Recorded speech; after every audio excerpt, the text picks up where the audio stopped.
본 방송에서 제공하는 투자 정보는 투자 판단에 대한 조언입니다. 방송에서 제공하는 주식의 가치, 가격 상승 및 하락에 대해서는 방송사에서 보장하지 않습니다.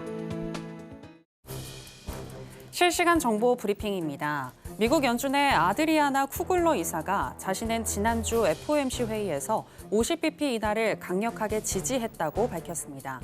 그는 인플레이션 하락에 있어 상당한 진전이 지속되고 있는 것과 노동시장의 냉각은 통화 정책을 완화할 때가 왔다는 것을 의미한다며 지지한 이유를 밝혔습니다. 또 FOMC의 향후 결정은 경제 지표에 달려 있다면서도 상황이 지금처럼 전개된다면 추가적인 인하들이 적절할 것이라고 언급했습니다. 또한 4.2%의 실업률은 역사적 기준으로 여전히 상당히 낮다고 설명했습니다. 한궁성 중국인민은행장이 지준율을 0.5%포인트 낮춰 금융시장에 1조 위안, 한화 약 189조 7천억 원의 유동성을 공급할 것이라고 밝힌 것과 관련해 우려가 나오고 있습니다. 중국 정부의 대규모 경기 부양책은 복잡한 경제 상황에서 단기적으로는 시장을 안정시킬 수 있지만 장기적으로는 부실은행의 문제를 악화시킬 가능성이 있는 양날의 검이 될 수 있다는 겁니다. 한편 TS 롬바르드의 수석 이코노미스트는 부양책이 미약하다며 정부가 작은 규모의 부양책을 내놓았다는 것은 역설적으로 경제 상황이 매우 나쁘다는 신호일 수 있다는 의견을 내놨습니다. 유럽의 최대 투자은행인 HSBC는 유럽중앙은행 ECB가 내년 4월까지 통화정책 결정회의가 열릴 때마다 기준금리를 25bp씩 인하해 2.25%까지 내릴 것이라고 전망했습니다. 기존 예측보다 빠른 금리 인하를 점치게 된 이유에 대해선 인플레이션에 대한 우려가 점차 사라지고 있는 가운데 유럽 최대 경제 대국인 독일의 경기 침체가 심화됐고 유로존의 기업 활동 지표가 부진한 것으로 확인되는 등 경기 둔화 리스크가 분명히 커졌기 때문이라고 밝혔습니다. 오늘 공개된 BOJ 의사록에 따르면 일본은행은 지난 7월 금융정책결정회의에서 점진적이고 시기적절한 추가 금리 인상이 적절하다고 판단한 것으로 나타났습니다. BOJ는 기존 0에서 0.1%였던 기준금리를 7월 회의를 통해 0.25%로 인상한 바 있는데요. 당시 위원들은 인플레이션이 과도하게 높아질 수 있다는 위험을 경계해야 한다는데 의견을 모았으며 차후 급격한 금리 인상을 피하기 위해서 현재 매우 낮은 수준의 금리를 점진적으로 조정하는 것이 적절하다고 판단한 것으로 확인됐습니다.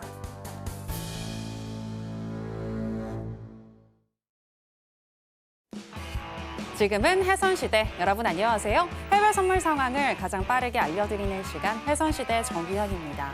어제 미국 시장은 시장을 움직일 주요 이벤트가 부재했던 가운데 미국 증시 같은 경우는 관망세가 두드러졌고요. 그리고 채권 시장의 경우에는 중장기물 위주로 매도세가 거세게 나오면서 베어 스티프닝 현상이 특징적이었습니다. 그리고 오늘은 정말 중요한 이벤트가 많은데요. 일단 발표된 신규 실업수당 청구 건수는 시장 예상치를 하회했고 그리고 2분기 GDP 확정치가 3%로 결정이 나면서 미국 경제는 여전히 견조하다는 것을 보여줬습니다. 이 밖에 주요 연준 이사들이 지금 또 잇따라서 발언을 내놓고 있는데요. 어떤 이야기를 하는지 저희 해선시대가 짚어드리겠습니다. 오늘 일단 주요 3대 지수 모두 상승으로 출발을 했습니다. 그럼 본격적인 시작 전에 주요 경제지표 일정부터 만나보고 오시죠. 해선시대 주요 경제지표 일정입니다. 미국 상무부는 2분기 국내 총생산 GDP 확정치가 3% 증가하며 추정치와 동일했다고 밝혔습니다. 이는 지난 1분기 확정치 1.6% 증가보다 크게 개선된 수치입니다. 미국 상무부는 자국의 8월 내구재 수주가 예측치인 마이너스 2.8%보다 높은 0%로 나왔고 운송업 항목을 제외한 근원 내구재 수주는 전월 대비 0.5% 증가하며 예측치와 이전치를 상회했다고 밝혔습니다. 미국 노동부가 매주 발표하는 미국의 신규 실업수당 청구 건수는 21만 8천 건으로 예측치와 이전치를 하회했고 연속 실업수당 청구 건수는 183만 4천 건으로 예측치와 이전치보다 높게 나왔습니다.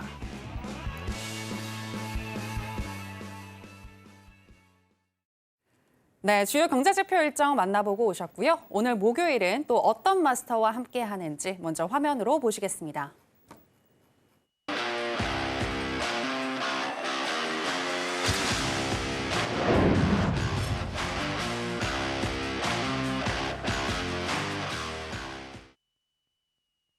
네, 해외 선물계 왕자님, 해왕 마스터 나왔습니다. 마스터님, 안녕하세요. 네, 시청자 여러분들께도 인사 부탁드립니다. 네, 안녕하세요. 매주 목요일에 뵙는 해왕입니다. 네, 뭐 큰 이슈가 없죠. 네, 내용을 오늘 전반적으로 확인을 하는데 뭐 크게 좀 기다리는 내용도 없고 이제 실적만 좀 기다리는 그런 상황이 계속 연출되는데 뭐 이 안에서 우리가 해야 될 숙제는 또 정해져 있겠죠. 네, 오늘 그 부분에 대해서 설명을 하면서 좀 재미나게 풀어볼 거예요. 1시간 동안 잘 부탁드리겠습니다. 네, 시장에서 나오는 여러 이슈들 중에서 우리가 어떤 부분에 선택과 집중을 해야 할지 잘 짚어주시는 해왕 마스터님이신데요. 오늘 과연 또 연준 위원들이 어떤 이야기를 할지 그리고 그런 많은 이야기들 중에서도 우리는 선택과 집중을 잘 해야 할 것 같은데 그런 부분들 잘 짚어주실 거니까 오늘도 끝까지 채널 고정 부탁드리도록 하겠습니다. 자, 그럼 해선시대 본격적으로 시작해 보겠습니다. 먼저 나스닥 선물의 현재 시세와 더불어서 이슈 체크해 보겠습니다.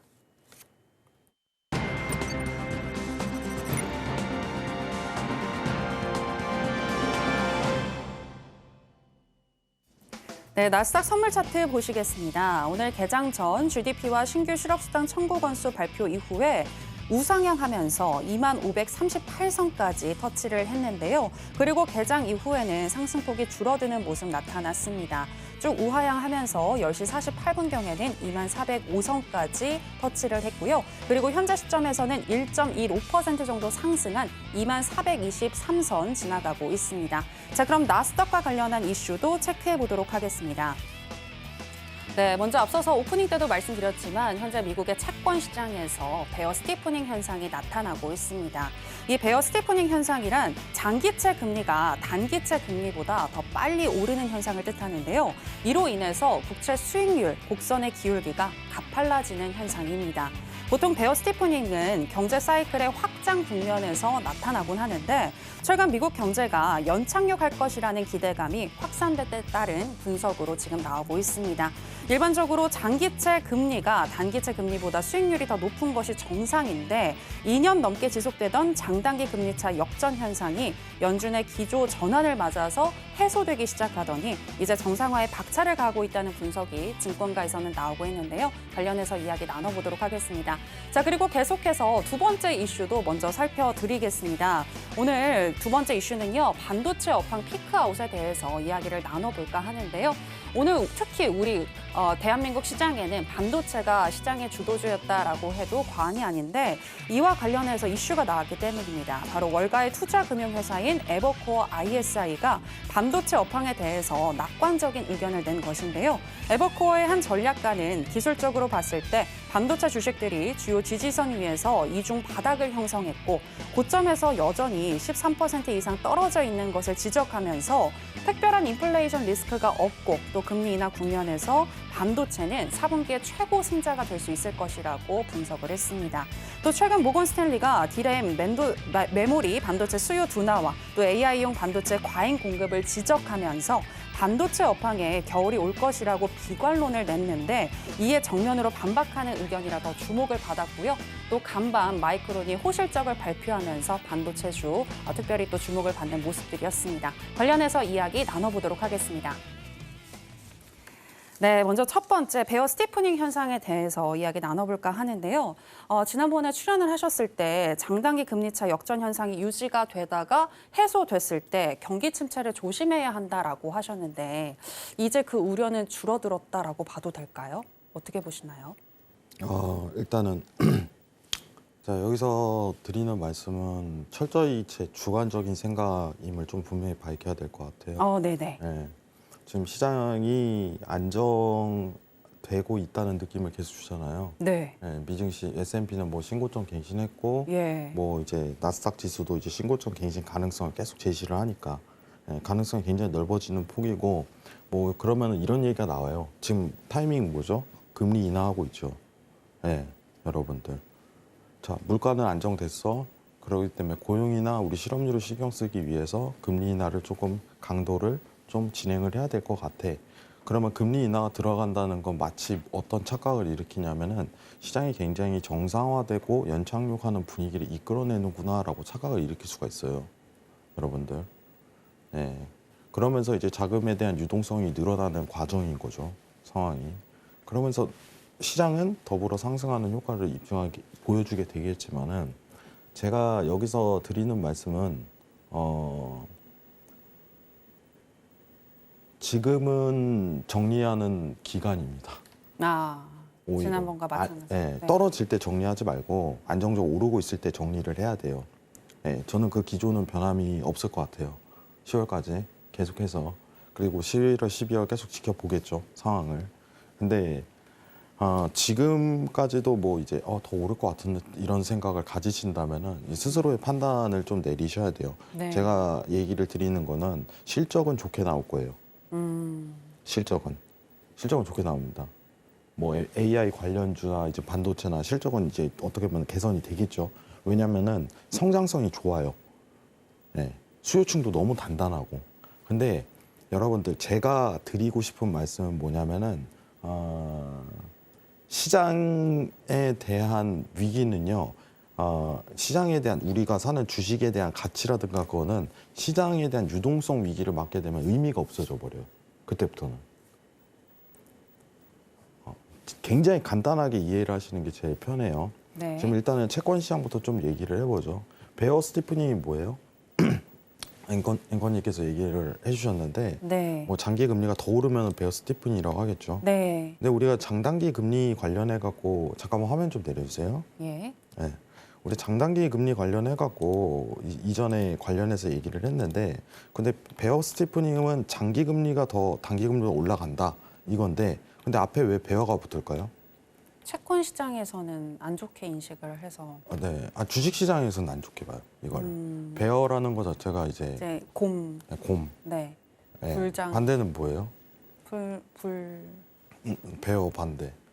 베어일 때 빨간색. 네. 네. 불 아닌가? 네. 네. 소잖아요, 소. 네, 네. 예전에 여기다 소 네. 그려놨었는데 근데 베어라는 거는 이제 시장이 안 좋기 때문에 베어 스티픈이라는 말을 붙었어요. 근데 우리가 알아야 될 건 뭐냐면은 이 단어는요 굉장히 시장 경제 정상화 구간이라고 좀 평가를 할게요.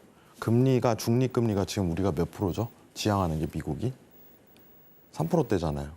그거에 도달했을 때 그리고 시장이 굉장히 안정성이 없이 이제 금리 인상 인하에 대한 어떤 얘기가 오가지 않을 때 그때 따지는 내용이지. 저는 분명히 얘기 드리겠습니다. 지금 연준이 하는 행동 그리고 금리 모든 어떤 지금 시장에 대한 시스템 있잖아요. 2020년도 코로나 이후부터 정상적인 적이 없었어요. 근데 그게 아직도 ING예요. 저는 그렇게 얘기 드릴게요. 경제 정상화 구간이 아니에요. 여러분들. 말도 안 될 정도로 미국이 돈을 찍어냈고 그거를 긴축을 하고 그거를 반복하는 과정이 계속적으로 있었죠. 그리고 돈도 아직도 어떻게 보면 미국의 부채라는 가장 큰 숙제도 해결하지 못한 상황이 연출돼 있죠. 그러면 이걸 정상적인 시장이라고 평가하기는 저는 힘들다고 봐요. 이해하시겠죠? 그러니까 아픈 사람한테 단순히 어떻게 보면은 항생제 놓고 좀 기다리는 시간이 아직도 길어진다 이런 판단을 하는 거예요. 근데 이제 금리 인하하고 근데 문제는 뭐예요? 지금 상황에서 기업들이 미국 기업 테크나 이제 반도체 다 포함해서 뭐 AI 다 관련된 거예요. 다. 근데 실적이 계속 지탱을 해줘요. 계속 우상향으로. 왜 그럴까요? 수요층이 너무 단단하거든요. 대대적인 투자가 이루어지고. 오늘 내용도 보세요. 구글이 AI 관련 인력을 데려오는데 3조를 투자하겠대요. 우리나라 원화로. 그 한 명 데려오는데 3조를 투자하겠대. 그 대대적인 투자가 이루어질 수밖에 없어요. 경쟁력의 우위에 서려면. 근데 그만큼 이제 어떻게 보면 매출도 우상향 되고 뽑아내면 뽑아낼수록. 그죠? 그러면은 우리는 어떠한 판단을 해야 되냐면 첫 번째는 이제 거시적인 판단을 해야 돼요. 지금 일단 베어 스티프닝 관련해서 내용은 크게 신경을 안 써도 됩니다. 경제 정상화 구간에서 나오는 단어인데 지금은 정상적인 시장이 아니니 베어 스티프닝이라는 단어를 포함시키면은 어떻게 보면 시장의 혼란을 가중시킬 수 있어요. 떨어진다며 라고 얘기를 했는데 시장이 오히려 당분간은 오르는 현상 이렇게 펼칠 수 있겠죠. 그럼 우리가 바라봐야 되는 채권은 단순하다고 제가 얘기 드렸어요. 뭐예요? 단기물, 장기물에 대한 부분 자체가 정상화로 돌아왔구나. 이건 과거 모멘텀상 그렇게 좋지 않은 효과를 나타냈구나. 이렇게 평가하시면 됩니다. 한번 화면 보도록 할게요. 네, 끝에 머리 계속 올라가죠. 네, 계속 올라가죠. 장단기 스프레드인데 그러면은 무슨 뜻이에요? 장기 금리가 더 큰 폭으로 상승하고 있구나 이것만 평가하는 거예요. 근데 중요한 거는 지금 이 과정 자체가 그렇게 썩 달가운 내용은 아니다. 조만간이다. 이런 평가를 하셔야 됩니다. 아시겠죠? 이 부분만 일단 설명드리도록 하겠습니다. 이상입니다. 네, 일단 현재 시점에서는 베어 스티프닝 현상은 크게 신경 쓰지 않아도 되겠다라고 얘기를 해주셨고요. 오히려 이렇게 시장이 오를 때 지금 정리를 하는 게 좋겠다라는 의견 지난주에 이어서 또 계속해서 말씀을 해주셨습니다. 그렇다면 이제 바로 이어서 나스닥 두 번째 이슈로 가도 될 것 같은데 그래도 될까요, 마스터님? 네, 자 그러면 이제 반도체 업황 피크 아웃에 대해서 또 이야기를 나눠보도록 하겠습니다. 최근에 반도체 피크 아웃론이 최근 큰 이슈였는데 마스터님은 어떻게 보셨는지 궁금합니다. 어떻게 보셨어요? 저는 반도체는 계속 살아남을 거라고 생각해요. 네. 그러면은 역시나 이 에보코 ISI랑 같은 의견이신 거예요? 그럼요. 네. 무너질 수 없는 산업이죠. 근데 이제 우리나라 같은 우리나라는 조금 미국에 잘 어떻게 보면 굽신굽신 잘 돼야 돼요. 앞으로 계속. 우호적인 관계를 계속 이끌어가야 되고 네네. 뭐 AI 계속적으로 이제 발전함에 따라 반도체도 계속 성장성을 이룰 수 있는 산업은 분명한데 요새 이제 반도체 섹터 너무 이슈잖아요. 근데 주도주기 때문에 좀 가능하다고 봐요. 네. 뭐 국내나 근데 이제 해외도 마찬가지인데 걱정스러운 거는 이 붐이 마치 이제 시장을 다시 살아난다는 붐으로 이제 시청자들이 인식할까 봐 제가 좀 걱정인 거예요. 제가 사실 좋은 주식을 너무 많이 알아요. 솔직하게. 그것도 질문 드리고 싶어요. 예를 들면은 이제 AI 관련해서 제가 파생되는 이제 어떤 산업 효과를 신경을 써야 된다 이렇게 얘기를 하잖아요. 우리가 단순히 엔비디아 이게 아니라 AI 관련해서 부품, 핵심 부품, 엔비디아 이게 아니라 다른 파생되는 새로운 산업이 생긴다고 얘기를 분명히 하는 거예요. 그러니까 우리 가장 쉽게 생각하면은 스마트폰 나오고 카톡이 나왔어. 네. 그럼 우리는 카톡에 신경 써야 되거든요. 지금 타이밍은 우리가 카톡 같은 기업을 찾아야 돼요. 네. 미국에. 그런 걸 찾아야 되거든요. 근데 네. 중요한 거는 그런 거를 지금 저는 조금씩 파악을 하고 있어요. 너무 괜찮아. 앞으로 산업 병력도. 예로 하나만 들어올게요. 예로. 자, AI 딱 들어가면서 제일 중요한 게 뭐냐면은 에드테크가 좀 성장을 가고 있어요. 에드테크는 뭐예요? 광고랑 기술을 적합한 말이에요. 광고회사예요, 광고회사. 디지털 광고회사. 왜 그럴까요? 광고에 대한 부분은 시간에 대한 효율이거든요. 분석과 요새는 이제 광고 디지털이라고 해갖고 여러분들이 이제 검색창만 보시더라도 뭐에 관심 있는지 다 알 수 있잖아요. 그죠? 내가 전날에 옷을 검색했어. 그러면 옷만 떠요, 광고에. 나의 성향을 분석하는 거죠. 로그인하고 있으면은. 그럼 그에 걸맞게 이제 광고 근데 이거를 사람이 분석할 수 있을까요? 다 AI로 들어가는 거거든요. 그렇죠. 그러면은 이게 이게 시스템화가 돼버리면은 굉장히 어떻게 보면 인력에 대한 비용을 줄면서 매출에 대한 어떤 업그레이드 현황은 굉장히 올라갈 거예요. 그래서 디지털 광고 매체 회사가 굉장히 좋다라고 해서 에드테크에 대한 기업이 계속적으로 신고점에 대한 갱신 가능성이 높아요. 지속해서. 예를 들어서요. 여러분들 이거는 제가 분명히 얘기 드리는데 추천 종목이 아닙니다. 왜냐하면 지금은 타이밍이 아니에요. 지금은. 예를 들어 보면. 그러면은 매출에 대한 성장성이 발전이 되면서 이게 하나거든요. 더 트레이드 데스크라고 이제 에드테크 대표 기업이에요. 근데 저는 이 기업이요. 계속 우상향 모멘텀을 그릴 수 있을 거라고 생각을 합니다. 다만 우리가 배제해야 될 변수는 뭐냐면은 시장에 대한 거시적인 환경이에요. 만약 네. 유동성이 끊긴다면 예를 들면은 코로나 같은 사태가 또 발생한다면 이 주가는 어떻게 돼 있어요? 여러분들 곤두박질 칠 거예요. 왜냐면 모든 주식이 곤두박질 칠 거니까. 네. 근데 그 상황에 대한 연출 가능성이 지금 타이밍 굉장히 높다고 생각을 하는 거예요. 네. 정말 좋은 회사지만 기업 실적도 계속 나올 거지만 시장에 대한 유동성을 신경 쓸 타이밍이 한 번 더 드러날 거다라는 평가예요. 그러면은 오히려 그 유동성에 대한 어떤 다시 한번 위기가 왔을 때 이런 기업들을 먼저 알고 있냐 모르고 있냐에 대한 차이는 어마어마할 거라고 생각하는 거예요. 내년에 여러분들. 제가 지금은 얘기하잖아요. 당분간은 좀 쉬어도 된다라는 얘기를 계속 하잖아요. 네. 그간 즐길 만큼 즐기셨으면 지금은 좀 쉬었다가 다시 한 번 더 이런 기업들을 AI가 관련 직접주가 아닌 간접주들 있잖아요. 여기서 파생되는 어떤 새로운 기업들, 새로운 형태에 대한 기술력을 발현하는 기업들 있잖아요. 그런 거를 신경을 굉장히 써야 될 때예요. 네, 굉장히 주관적인 생각입니다. 주관적인 생각이라고 계속 어필하는 내용은 이 타이밍이라는 것 자체가 이제 유동성 위기가 온다는 게 어느 근거 하나를 정확하게 내미는 요것 때문에 문제가 생길 거야. 요것 때문에 문제가 생길 거야. 이거를 어느 누구도 언급을 못 해요, 지금. 사실. 그게 좀 애로 사항이죠. 애로 사항이죠. 저도 그게 아쉬워요, 사실. 굉장히.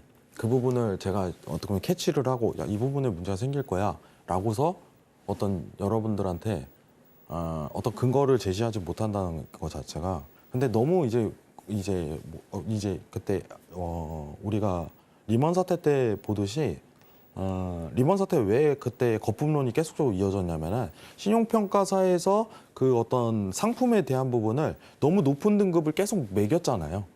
너무 이제 트래시 채권인데 너무 말도 안 되는 쓰레기 채권을 그 높은 등급을 매겨갖고 그 사태가 불어난 거거든요. 근데 그거를 직접적으로 확인할 수 있는 방법이 없어요. 왜냐하면 미국 신용평가사를 신뢰할 수밖에 없으니까. 정확하게 신뢰한 거잖아 라고서. 그러니까 그 근거를 찾기가 굉장히 힘들다는 거예요. 여러분들. 지금 당장은. 근데 어떠한 정황상 그 가능성이 굉장히 높으니까 제가 10월 안에는 정리하라고 얘기를 드리는 건데 지금은 여러분들이 이런 기업들을 조금 공부를 할 단계예요.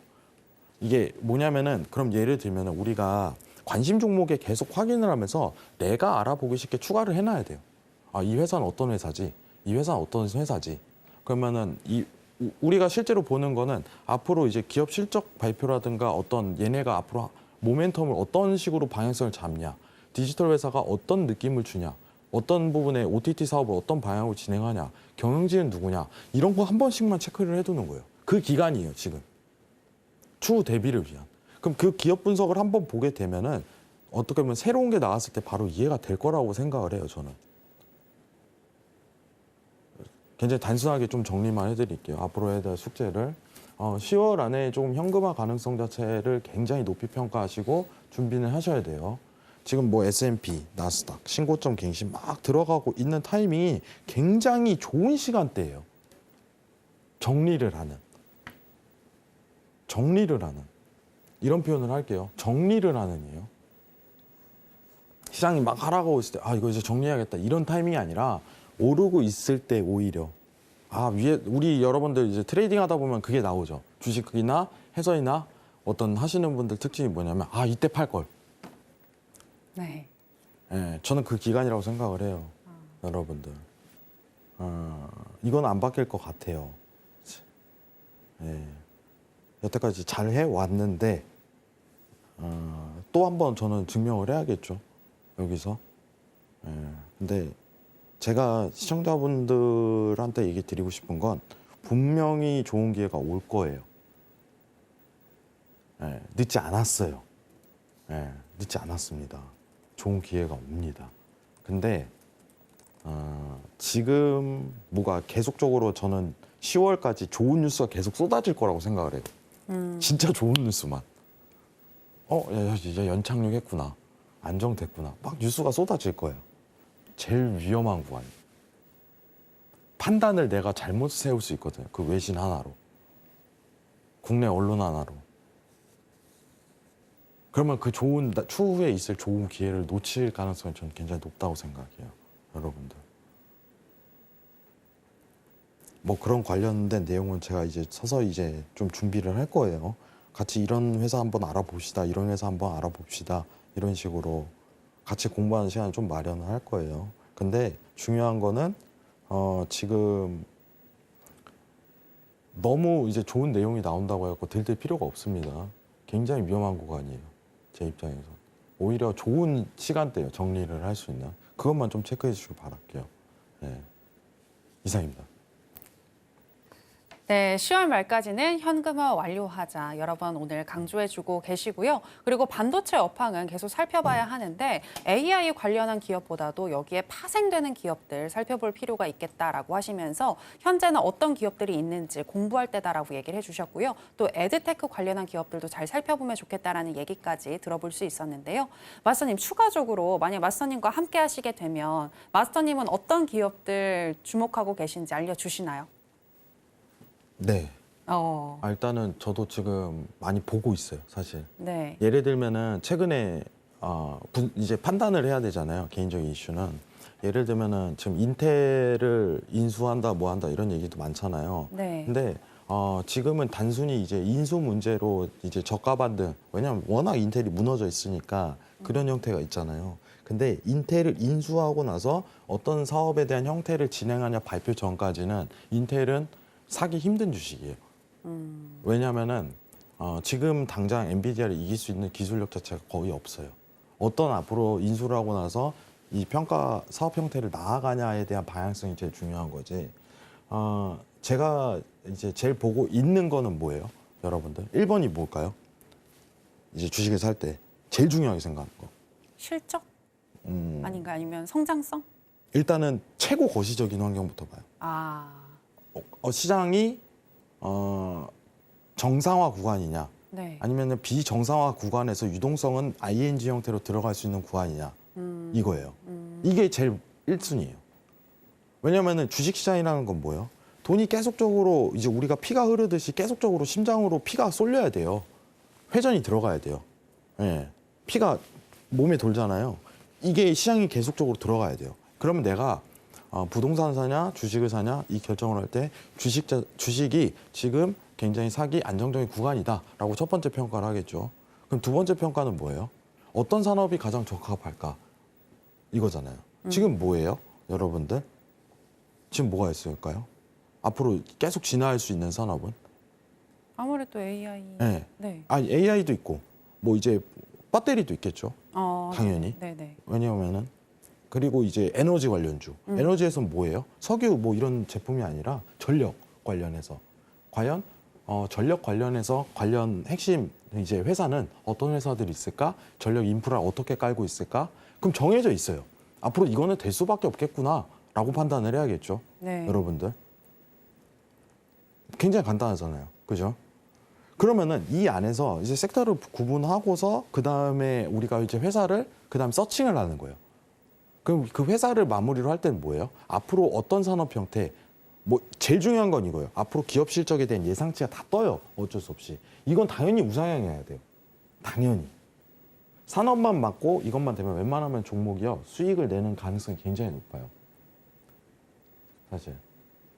근데 사실 우리가 트레이딩을 할 때 조금 이제 다수의 사람들이 중장기 모멘텀에 대한 주식 투자를 많이 해요, 실제로. 그렇기 때문에 이제 사실 이제 국내 주식 트레이딩 하시는 분들은 많이 아시겠지만 종목군을 뽑아내기가 굉장히 힘들어요, 코스피에서는. 그거는 각 나라에 대한 어떤 그 발전 가능성도 띄지만은 좀 그게 제일 어떻게 보면 우리나라에게 있어서 아쉬운 부분이라고 생각을 해요. 미리 선점하는 어떤 그런 기술력이라든가 그거를 좀 국가 차원에서 밀어줘야 되는데 그게 좀 더뎌요, 사실. 네, 그런 부분이 좀 아쉬워요. 미국은 그냥 밀어버려요, 국가에서 지원해버리고. 왜냐하면 중국한테 밀리지 않기 위해 어떻게든 세계 1등이 돼야 되니까 그 판단을 잘 내려요. 그래서 왜 미국인지 알겠다 이런 생각도 많이 하거든요. 그러면 우리가 거시 환경 쓰고 이제 산업 환경 쓰고 그 다음에 이걸 하는데 이제 종목군에 대한 이거를 찾는데 그 종목군에서 요건 자체를 몇 개를 찾아야 돼요. 뭐예요? 기업 실적이 앞으로 계속적으로 우상향할 수 있는 내에서 경영진이 여태까지 어떻게 운영을 해왔는지, 그죠? 앞으로 사업 형태에 대해서는 뭘 확장을 할 가능성이 굉장히 높은지 그 부분을 저는 개인적으로 얘기할게요. 진짜 어렵지가 않아요. 글만 읽을 줄 알면 된다 이거예요. 글만 읽을 줄 알면. 근데 그거를 판단하고 마지막으로 하는 게 뭐예요? 마지막으로 차트 보는 거예요. 마지막으로. 제가 항상 이 얘기를 하거든요. 우리 사람도 그러잖아요. 좋은 사람한테는 좋은 일만 일어나요. 긍정적인 사람하고 뭐 좋은 일이 많이 일어나요, 실제로. 회사도 똑같다고 보거든요. 좋은 회사는 지금 당장 호재가 안 뜨더라도 언젠간 발생해요. 호재 보고 대응하는 게 아니라 그 성장성과 어떤 그 기술력 그리고 앞으로 나아갈 수 있는 이제 모멘텀이 있을 거 아니에요, 경영진에 대한. 그것만 갖춰져 있다면 호재는 나와요. 어쩔 수 없이. 뭐 그게 실적이 됐든 어떻게 보면 단기적 이슈가 됐든. 근데 그거를 너무 관가하고 우리가 뭐가 앞으로 개발될까, 뭐가 이슈가 될까 이러고 대응하는 상황이 너무 많은 것 같아서 저는 그게 너무 아쉬운 거예요. 여러분 앞으로 그 부분 관련해 갖고 좀 여러분들하고 얘기를 많이 나눌 거고 제가 지금 사실은 좀 공부를 많이 하고 있어요. 최근 들어서. 예, 저도 계속 이제 매크로 환경에 적응을 해야 되잖아요. 어떤 회사가 좋은지 어떤 회사가 좋은지. 근데 그런 부분을 같이 좀 판단을 해보도록 합시다. 아시겠죠? 이상입니다. 네, 거시적인 환경부터 잘 분석할 줄 알아야지 또 좋은 기업을 찾을 수 있다라는 이야기까지 들어볼 수 있었고요. 자, 그럼 오늘 같은 경우에는 나스닥 선물 전략 어떻게 가지고 가야 할지 알아보도록 하겠습니다. 마스터님 팻말 준비해 주시고요. 하나, 둘, 셋, 빠밤. 네, 매수 사인 주셨습니다. 네, 오늘 지금 1% 넘게 상승 중인데 지금 구간에서도 매수가 가능한 건가요? 일단 지켜봐야 되는 상황은 분명해요. 지켜봐야 되는 상황은 저는 어떻게 보면 오늘 차트는 이제 신고점 갱신은 좀 없을 거라고 생각해요. 오늘 고가놀이에 대한 추가적인 갱신은 없다고 생각하는데 예. 마지막 이제 우리가 단타 차트에 대한 매수 대응 사인은 한 차례 놓여 있을 가능성이 높다. 그러니까 차트를 본다면은 오늘은 이 구간 안에서 마무리 지을 가능성이 높아요. 이 구간 안에서. 근데 여러분들이 좀 지켜봐야 되는 거는 2350포인트 지지 여부만 한번 체크를 해야 돼요. 네. 자, 그러면은 저는 요건을 따지거든요. 여기는 1차 지지 구간이고 2350포인트는 지지 구간이에요. 1차. 자, 지지를 받는다고 가정을 했을 때 그 다음부터 이제 스팬에 대한 이탈이 들어가야 돼요. 2만입니다. 네, 죄송합니다. 2350. 2350포인트입니다. 2350포인트. 그리고 이 스팬에 대한 이탈이 들어가야 돼요. 구름대에 대한 이탈. 그러면은 이런 효과를 누리는 게 가장 이상적인 모멘텀인데 근데 문제는 짧은 수익밖에 못 내요. 예, 오늘 고가가 저는 마무리 졌다고 생각을 하기 때문에 그러면은 어떻게 보면 50호에 대한 수익 정도만 거둘 계획을 가지고 대응 전략을 꾸려야 돼요. 그래서 지금 당장은 2350포인트 지지 대기 구간입니다.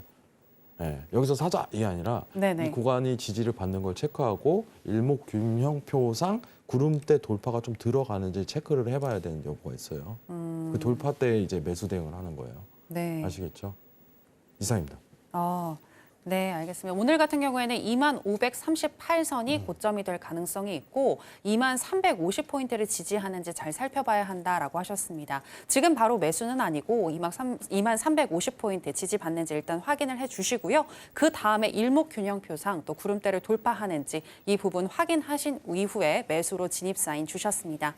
자, 이렇게 나스닥 선물 정리해 보도록 하겠고요. 자, 이제 계속해서 크루드 오일 현재 시세와 더불어서 그리고 전략 체크해 보겠습니다. 네, 크루드오일 선물 차트 살펴보시겠습니다. 어제 EIA가 발표한 원유 재고가 시장 예상치보다 많이 소진됐음에도 중국발 경기 부양책 이슈 소화 후에 공급 부담에 유가가 하방 압력을 받는 모습 계속해서 이어지고 있습니다. 오늘 개장 이전부터 많이 하락하는 모습 보여줬고요. 쭉 우하향을 하면서 10시 45분경에는 66.95달러 선까지 터치를 했습니다. 그리고 현재 시점에서는 2.6% 정도 하락한 67.89달러 선 지나가고 있습니다. 자, 그럼 전략은 어떻게 가지고 가야 할지 알아보도록 하겠습니다. 네, 마스터님 팻말 준비해 주시고요. 하나, 둘, 셋, 빠밤.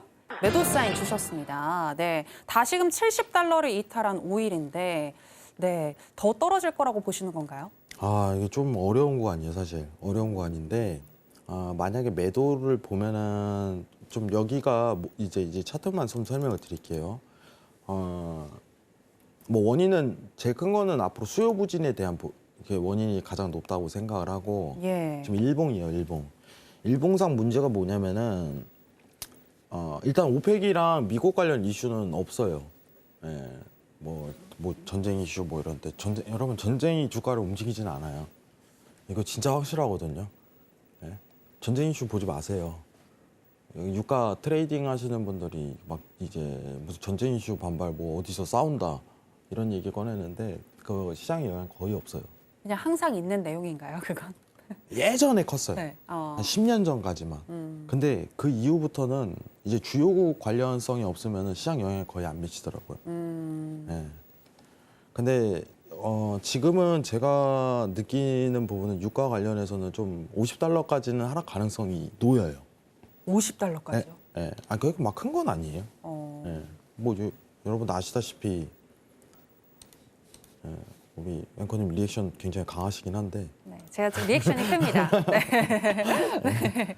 올해 초까지만 해도 뭐 85달러였는데 뭐. 예. 근데 그런 부분 생각하면은 이제 뭐 엄청 크게 내려간다 뭐 이런 느낌을 주지는 않아요, 여러분들. 근데 지금 매도를 한 번 더 대응하기 위해서는 저는 75달러까지는 한 번 이 구간대 모멘텀을 흔들 가능성이 높다고 생각을 해요. 이게 좀 추세 읽기 굉장히 어려운 타이밍이에요, 이게. 이 추세 읽기가 굉장히 어려운 타이밍. 예, 여기서 조정 반등이 다소 일어날 가능성이 굉장히 높거든요. 75달러까지. 그래서 사실 이 구간에서는 유가 트레이딩에 대한 부분이 저는 다소 어렵지만 75달러까지 반등을 하면 이제 그때부터 좀 세게 이제 하방세를 한번 추세를 타는 가능성이 굉장히 높은데 그때 큰 수익이 좀 가능성이 높다고 생각해요. 그때. 그럼 오히려 지금보다는 75달러까지 반등이 나왔을 때 매도로 진입인 거네요. 네네. 왜냐면 차트가 일단은 이쁘지가 않아요. 지금 매도를 당장 지향하기에는 이거 차트가 괜찮네, 좋네 이런 평가를 내리기가 좀 힘들어요, 여러분들. 뭐 MACD는 좋아요. MACD는 좋은데 최근에 막 큰 추세가 나오는 차트는 아니에요. 큰 추세가. 유가는 어떻게 트레이딩하는 게 좋냐면은 좀 큰 추세 나오는 차트에서만 대응하는 게 진짜 좋아요, 여러분들. 큰 추세 나오는. 유가가 원래 그래요. 예, 이 변수가 많기 때문에 시황에 대한 부분이 오히려 증시가 시황에 대한 변수가 좀 떨어질 거예요. 변칙적인 부분은 오히려. 유가가 오히려 더 높죠. 근데 이제 차트 구조상은 75달러 올 때까지 좀 대기하고 그때부터 강하게 매도 들어가는 게 가장 이상적인 모멘텀이다 라는 판단이 쓰네요. 예, 그 부분만 좀 체크하시면 좋을 것 같아요. 그리고 이 구간이 한번 올 거거든요, 여러분들.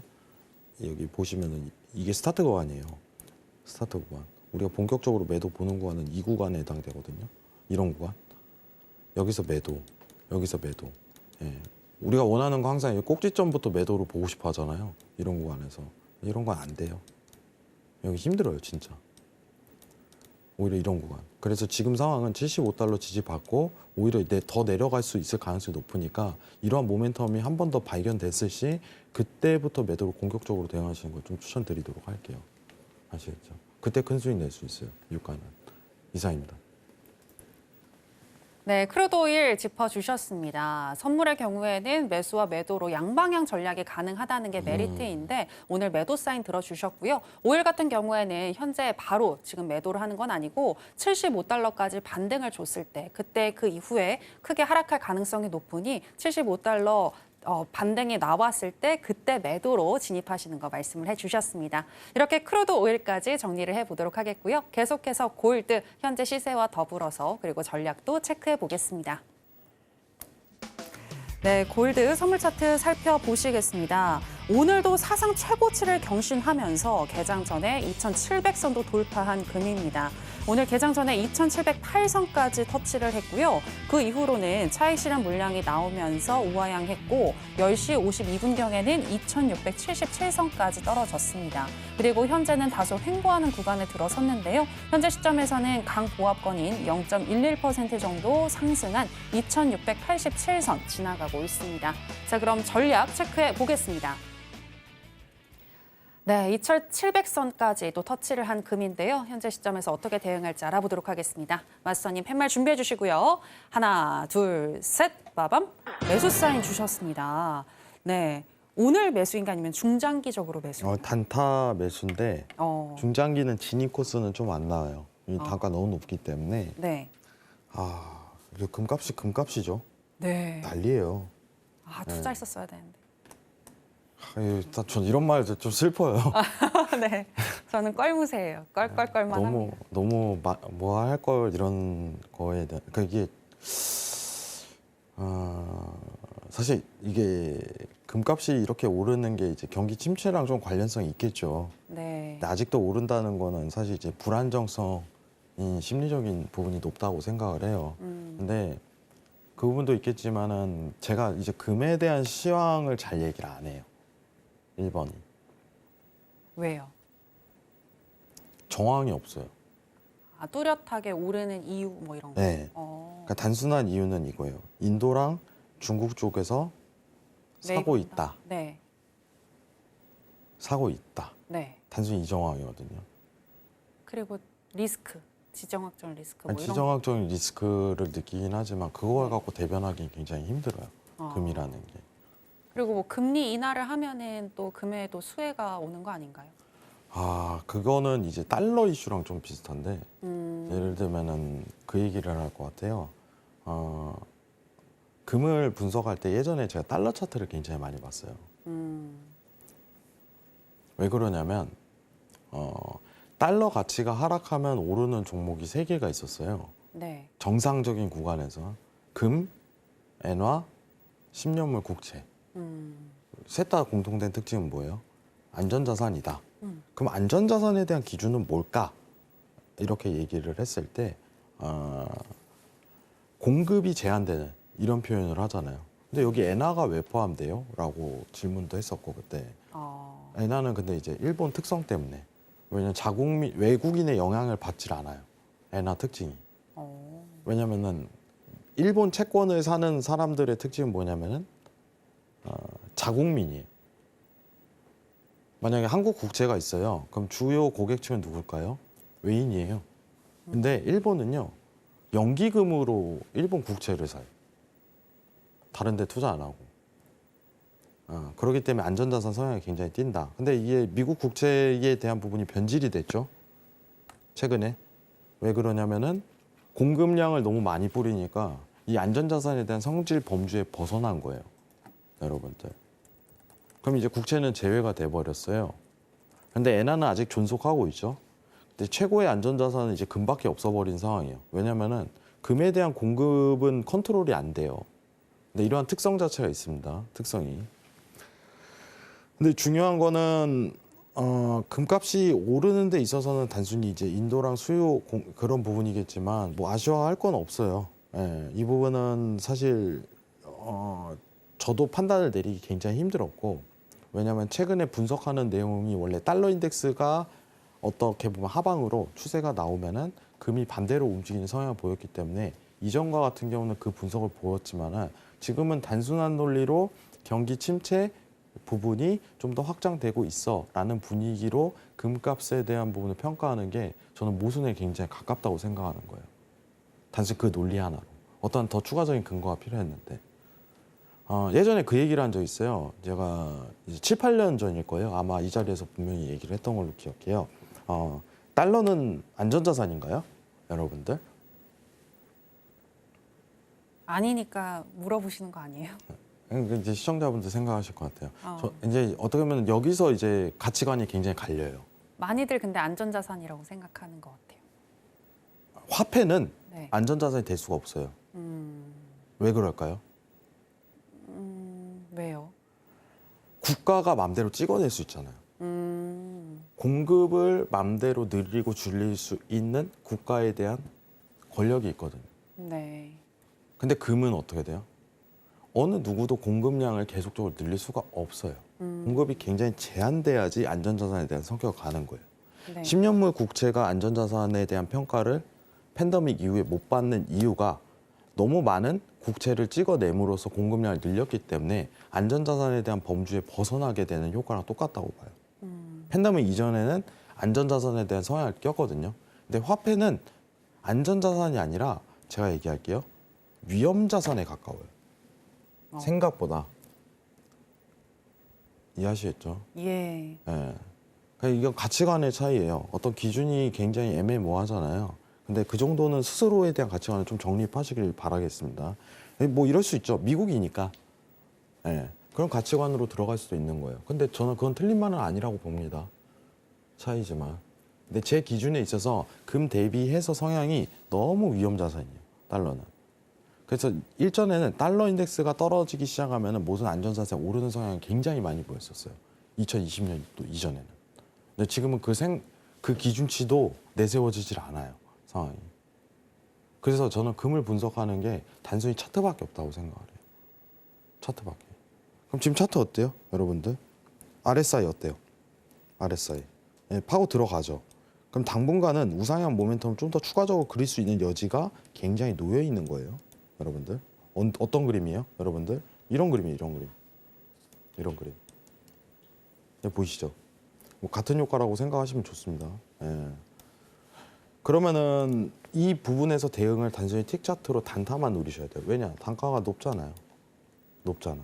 만약에 RSI가 중심값인 이제 50지수에 한번 부딪히고 올라가는 자리라면 난 나쁘지 않다 이런 평가를 내리겠지만 지금은 RSI가 70을 돌파하고 있는 상황이기 때문에 단기적인 대응만 매수로만 할 수 있는 여건이다라고 해서 일봉에서 보여주고 있네요. 아시겠죠? 그런 부분만 평가하시는 거예요. 예. 자세한 내용은 제가 노란톡에서 추가적으로 얘기 드리는 시간 가지도록 하겠습니다. 시간이 다 돼가지고 여러분들 어느덧 이제 10월이에요. 여러분들 어느덧 연휴도 지났고 그러겠지만 제가 이거 하나만 좀 얘기를 드리도록 할게요. 예. 지금 어떤 판단을 좀 내리시는 게 굉장히 이상적이냐라고 했을 때 여러분들 우리 팬데믹 기간에 생각을 해보세요.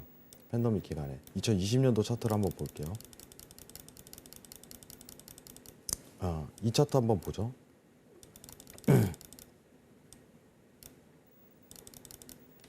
자, 지금 보시는 2020년도, 21년도 차트는요. 미증시가 7천부터 정확히 17,000까지 올라간 차트입니다. 10,000포인트가 올라와 버렸어요. 이때 기업 실적 안 나왔어요. 여러분들 진짜 최악이었어요. 시장의 유동성으로 그냥 이제 투자가 들어가는 시대가 도래를 했어요. 여러분들. 근데 지금 기업 실적이 오히려 좋아요. 근데 시장의 유동성은 없어요. 이해하시겠죠? 여러분들. 경제 정상화 구간에서는 기업 실적이 굉장히 중요합니다. 근데 지금은 경제 정상화 구간이 아니에요. 그 부분을 확실히 인지하시길 바래요. 지금 그러면 기업 실적이 좋다고 해갖고 너무 맹신하면 안 돼요. 그 회사에 대해서. 아직은 이 시장에 대한 유동성과 수축과 앞으로 위험에 대해서 대비하는 구간은 분명합니다. 그럼 그 정상화 구간은 언제 와요? 네? 한번 제대로 부러져야지 다시 새살이 돋는 거예요. 그게 정상화예요. 저는 분명히 얘기 드리겠습니다. 지금 미 증시 2만 포인트 가잖아요. 신고점 갱신? 뭐 들어갈 수 있죠. 당연히. 근데 이거 거품이라고 봐요. 한번 바닥 한번 제대로 찍어야 그때부터 정상화 구간 들어가는데 그때가 투자 적기라고 보는 편이에요. 그게 진짜 중요한 타이밍이라고 생각합니다. 아시겠죠? 제가 오늘 했던 말들을 한 번은 생각을 해보세요, 여러분들. 한 번만. 아시겠죠? 이상입니다. 네, 금 같은 경우는 기술적으로 분석을 해야 하고 RSI를 살펴봤을 때 추가적으로 상승할 수 있는 여력은 있으나 단기적으로만 대응하자라고 얘기를 해주셨습니다. 그리고 현재 시장을 봤을 때 현재는 현금화를 해야 할 시점이다라고 오늘 계속해서 강조를 해주고 계시니까요. 이 부분 기억해 주시기 바랍니다. 이후에 또 해왕 왓선님께 더 질문을 주고 싶다 하시는 분들은요. 지금 하단에 나가고 있는 내용 참고를 해주시면 되겠습니다. 자, 그럼 아쉽지만 왓선님은 여기서 보내드리도록 할게요. 왓선님 오늘 고맙습니다. 네, 저희가 오늘 무슨 이야기를 나눴는지 오늘의 핵심으로 정리해 보겠습니다. 해선시대의 오늘의 핵심입니다. 먼저 거시경제를 짚어주셨습니다. 연착륙에 대한 뉴스가 쏟아지면서 시장 상승이 이어질 것이라고 보셨는데요. 큰 폭의 반락을 대비해서 10월 말까지 현금화가 필요하다라고 얘기해 주셨습니다. 나스닥 같은 경우에는 오늘의 고점은 이미 나온 것으로 보이기 때문에 매수로 진입해도 50틱 이상 수익 내기 어렵다고 하셨습니다. 2350포인트 지지 확인 후에 일목균형표상 구름대 돌파한다면 그때 매수해보자라고 얘기해 주셨습니다. 크루드 오일도 짚어주셨는데요. 75달러까지 조정, 반등 줄 가능성이 높으니 기다렸다가 매도 가자라고 사인을 주셨습니다. 네, 오늘의 핵심 살펴보고 오셨고요. 저희가 방송에서 전해드리는 내용은 투자 판단에 대한 조언일 뿐 해당 상품의 가치나 수익률을 보장하진 않습니다. 그리고 해선시대와 서울경제TV는 자본시장 통합법을 준수하고 있습니다. 1:1 투자 상담, 유사 수신 행위 등 모든 불법 사항을 엄중히 금지하고 있으니 이 부분 유의해 주시기 바랍니다. 저희가 준비한 내용은 여기까지입니다. 함께해 주신 여러분 고맙습니다.